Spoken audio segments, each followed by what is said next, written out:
আসসালামু আলাইকুম and welcome to my channel. তো আজকে আমাদের অফিসিয়াল কোর্স বা কম্পিউটার বেসিক কোর্সের 7 নম্বর পর্ব। তো 7 নম্বর পর্বতে আমরা দেখব হলো এই ইনসার্টের কাজ।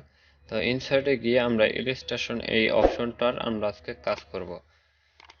তো ইলাস্ট্রেশন অপশনটার প্রথম কাজ হলো আপনার পিকচার। তো পিকচার কিভাবে আপনারা ইনপুট করতে পারেন। তো পিকচারের মধ্যে ক্লিক করে দিলাম। ক্লিক করার পর দেখেন আমাদেরকে এরকম একটা পেজে নিয়ে আসবে। ফাইলের মধ্যে আপনাদের যে কোনো ফাইলের মধ্যে যেই ফাইলের মধ্যে আপনাদের পিকচারগুলো আছে ওই ফাইলে আপনি চলে যাবেন। হলে একটা ক্লিক করবেন বা ডাবল ক্লিক করলে আপনার সরাসরি হয়ে যাবে, বা ওয়ান ক্লিক করে এখান থেকে ইনসার্টের মধ্যে ক্লিক করবেন, হয়ে যাবে। যদি আমি ডাবল ক্লিক করি অটোমেটিক এখানে চলে আসবে। চলে আসার পরে দেখেন এখানে অনেক কিছু একটা ড্যাশবোর্ড ওপেন হয়ে গেছে। তো দেখেন মাঝে মাঝে আপনাদের কি হবে, ড্যাশবোর্ডটা আপনাদের নন ড্যাশবোর্ডে আপনাদের ড্যাশবোর্ডটা দেখা যাবে না। দেখেন আমি যদি এইখানে পেজের মধ্যে ক্লিক করলাম, আমাদেরকে ড্যাশবোর্ডটা করলাম, এই ফরম্যাট ড্যাশবোর্ডটা চলে গেছে। তো এখান থেকে যদি ফরম্যাট ড্যাশবোর্ডটা বা ফরম্যাট এই অপশনটা যদি আনা লাগে তো কিভাবে আনতে পারেন, শুধু এই ইয়ার মধ্যে ছবিটার মধ্যে ক্লিক করবেন, তো আপনার এই ফরম্যাট নামের অপশনটা চলে আসবে। তো এইখান থেকে সর্বপ্রথম আমাদের অ্যাডজাস্টমেন্ট আপনারা দেখেন এখানে অনেক কিছু অ্যাডজাস্টমেন্ট আছে। আপনারা ইচ্ছা করলে এখান থেকে অ্যাডজাস্টমেন্ট করে নিতে পারেন আপনাদের ছবি অনুযায়ী। তো দেখেন আমি করি, তারপরে এখানে আছে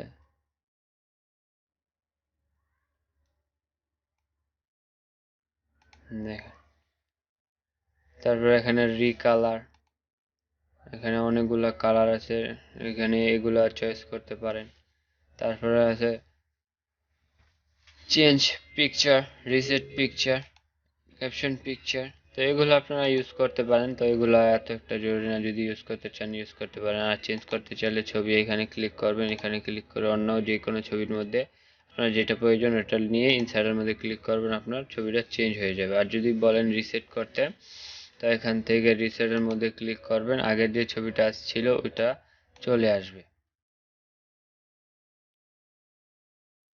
তো এগুলো আমাদের দরকার নাই, আমাদের প্রথম আমাদের ওই ফটোটা আমাদের দরকার।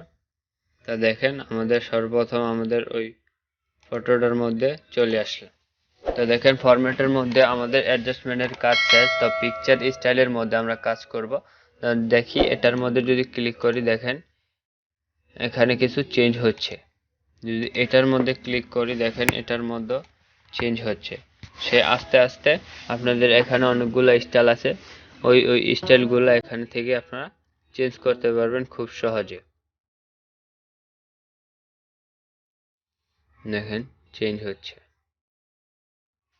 তো এইভাবে অনেকগুলো, এই যে এখানে ক্লিক করবেন, এখানে অনেকগুলো অপশন আছে। তো এখান থেকে আপনারা ইচ্ছা করলে এইগুলা নিয়ে আপনারা ট্রাই করে দেখতে পারেন আপনাদের কোনটা প্রয়োজন। তো আবার চলে গেলে আমরা ছবির মধ্যে ক্লিক করলে আবার ফরম্যাট অপশনটা চলে আসবে। তো দেখেন এখানে আছে পিকচার শেপ। তো এখান থেকে যে কোনো শেপ আপনারা ইচ্ছা করলে আপনাদের ফেসের মধ্যে এটা ক্রপে অনুযায়ী হয়ে যাবে। দেখেন ক্রপ অনুযায়ী হয়ে গেছে। যদি আপনারা চেঞ্জ করতে চান এখান থেকে, যে আপনাদের ক্রপ করা লাগবে না, শুধু এখান থেকে চয়েস করবেন, চয়েস করার পরে শুধু এরকম করবেন, দেখেন আপনাদের হয়ে গেছে এই ইয়াটার মধ্যে, শেপটার মধ্যে আপনার ছবিটা ক্রপ হয়ে যায় অটোমেটিক। তো এইভাবে আপনারা শেপ নিতে পারেন।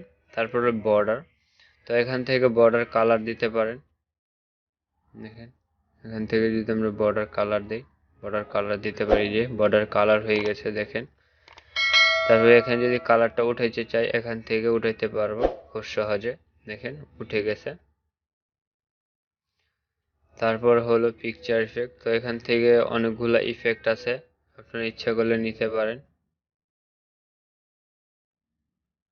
আমি আগে শেপটাকে নন শেপ করি, আগে নর্মাল, আগে যে সেরকম ছিল আগের মতো করে দিলাম। তো ইফেক্টে যাব, ইফেক্টে গেলে এখান থেকে শ্যাডো ইফেক্ট আছে। শ্যাডোটা এত একটা বোঝা যাচ্ছে না, ছবিটাকে ছোট করে নিই। দেখি আমরা অন্য একটা ছবি নিয়ে নিই, যেহেতু শ্যাডোটা এখান থেকে বোঝা যাচ্ছে না।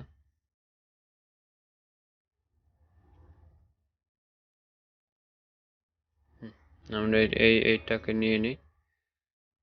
তো আমরা এই ইফেক্টে যাব। এখান থেকে অনেক ইফেক্ট আছে, আপনারা যেটা ইচ্ছা আপনারা নিতে পারেন। দেখেন শেপ এখানে চেঞ্জ হচ্ছে, ওইটার মধ্যে আর কি কালার, অনেকগুলা কালার ছিল, তাই জন্য ওইখান থেকে আপনারা বুঝতে পারেননি। দেখেন এখানে কলম আপনার শ্যাডো কলম হচ্ছে, দেখেন শ্যাডো, এখান থেকে শ্যাডো হচ্ছে। এইভাবে আপনার চয়েস করে খালি এখানে ক্লিক করবেন, হয়ে যাবে আপনার শ্যাডো। এই শ্যাডো দেখেন শ্যাডো আকার হয়ে গেছে। তো এইভাবে আপনারা ইচ্ছা করলে যেটা আপনাদের জরুরি প্রয়োজন বা যেটা আপনাদের প্রয়োজন ওইটাই হবে। এখানে 3D আছে, 3D এখানে বোঝা যাবে না যদি অন্য কোনো পিকচার নেন। পিকচারের ডিফল্টে আপনাদের 3D ইয়াটা আকারটা নিবে। তো এইভাবে আপনারা নিয়ে নিতে পারেন খুব সহজে। আর এটা হলো আপনার, এটা কি, এটা কিছুই না, এটা লেআউট। দেখেন পেজের পজিশন চেঞ্জ করবে এই পিকচারের। তো আপনারা মাঝে মাঝে কি হবে, মাঝে মাঝে আপনাদের এই ইয়াটাকে আপনাদের ক্রপ বা আপনাদের এই টানতে নিতে কিছু করতে দিবে না। তো করতে যদি না দেয় কি করবেন, শুধু এখানে ক্লিক করবেন, এখানে ক্লিক করে এটার মধ্যে ক্লিক করবেন, এটার মধ্যে ক্লিক করে এনে শুধু এই যে এখানে ইন ফরম্যাট অফ টেক্সট এখানের মধ্যে ক্লিক করবেন। তারপরে আপনারা যেটা ইচ্ছা, যেইখানে ইচ্ছা ওইখানে আপনারা সুন্দরভাবে নিতে পারেন খুব সহজে। দেখেন এখানে যে কোনো ইচ্ছা, যেইখানে ইচ্ছা ওইখানে নিতে পারেন। মাঝে মাঝে আপনার কি হবে, এখানে এটা দেওয়া থাকবে না, এটা একটু লক থাকবে, লক থাকলে আপনি কোথাও নিয়ে যেতে পারবেন না। তাই জন্য এখান থেকে আপনারা খুব সহজে এটার মধ্যে ক্লিক করবেন। ক্লিক করলে আপনারা যে কোনো স্থানে এটাকে মুভ করতে পারেন। তারপর এখানে আছে আপনার এই যে দেখেন বার্নিং টু ফর্ট, দেখেন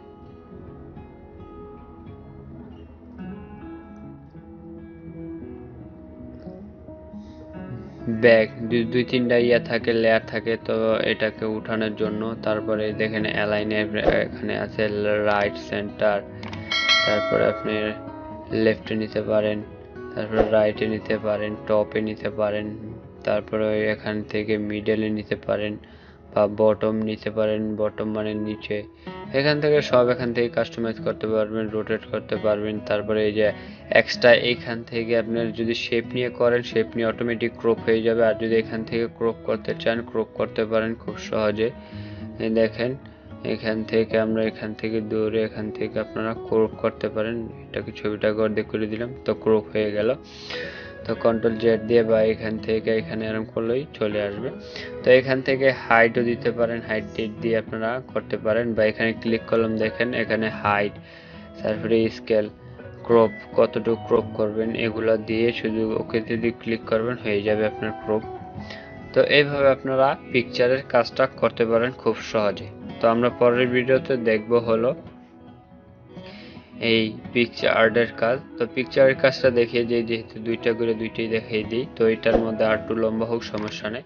তো এই ক্লিপ আর্টের মধ্যে চলে আসবেন, চলে আসার পরে আপনাদের কি করবেন, দেখেন এখানে কিছুই নেই। তো এখানে কিছু করার দরকার নেই বা সার্চ করার দরকার নেই, শুধু এই গোর মধ্যে ক্লিক করবেন, হ্যালো ইয়েসের মধ্যে ক্লিক করবেন। ইয়েসের মধ্যে ক্লিক করলে দেখেন অটোমেটিক আপনাদের অনেকগুলো আপনাদের ইয়া চলে আসবে। দেখেন অনেকগুলো আপনাদের ক্লিপ আর্ট করে অটোমেটিক তারা দিয়ে দিয়েছে এই সফটওয়্যার ইয়াটার মধ্যে থাকে। তো এইভাবে আপনারা নিয়ে ইচ্ছা করলে এখান থেকে কাজ করতে পারেন খুব সহজে। দেখেন আমি ডাবল ক্লিক করলাম, চলে আসলো। যেটা ইচ্ছা যেই কোনোটা আপনারা নিয়ে কাজ করতে পারেন আপনাদের ইচ্ছা মতো।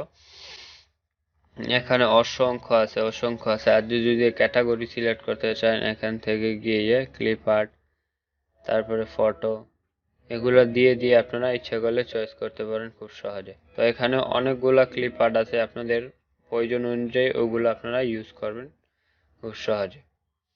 তো আজকে এতটুকুই, আজকে দেখালাম হলো পিকচার আর হলো ক্লিপ আর্টের কাজ। তো পরবর্তী ভিডিওর মধ্যে দেখাবো হলো শেপ, তারপরে হলো স্মার্ট আর্ট আর হলো চার্টের কাজ। তো এমনিতে অনেক বড় হয়ে গেছে বা অনেক লং হয়ে গেছে ভিডিওটা, আশা করি আপনাদেরকে বোঝাতে পেরেছি এই দুইটা ইয়ার কাজ।